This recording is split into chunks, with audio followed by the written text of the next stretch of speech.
A lot of people in the last few days, Rush Limbaugh, Jennifer Rubin at the Washington Post, many others have pointed to the fact the president might be tempted to go via the Security Council as a means of reducing the sanctions regime on Iran without asking for Congress to do anything. What would be your opinion of such a dodge of the constitutional authority that resides in the Senate?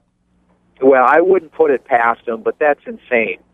You think about what that means and how is this thing enforceable? And if you want to, the president can suspend the sanctions, but Congress imposed them. Only Congress can lift them.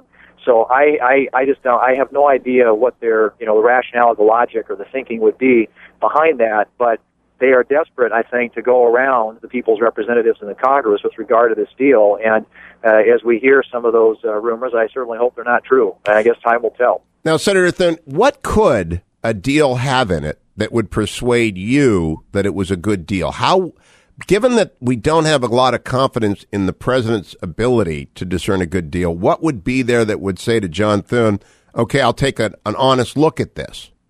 Well, I think start with behavioral change on the behalf of the regime. I mean, they are the leading state sponsor of terror in the world. They fund and arm Hezbollah in Lebanon. They fund and arm Hamas in Gaza, the Houthis in Yemen, and the Shia militias in Iraq. I mean, this is a regime that's literally taken over numerous capitals in the Middle East. So that would be a good place to start. But secondly, I don't think you can put a sunset on this, Hugh, and I think you've got to have something that prevents them from acquiring a nuclear capability. All this says basically is, okay, we know you're going to get it. It's just a question of when, and we're going to do what we can to delay that for a while. That's not going to bring much comfort or reassurance to the Saudis or the Egyptians or any of those countries in the Middle East who I think there's going to be a nuclear arms race in the Middle East if it becomes clear to any of these countries that Iran is close to breaking out with a nuclear bomb.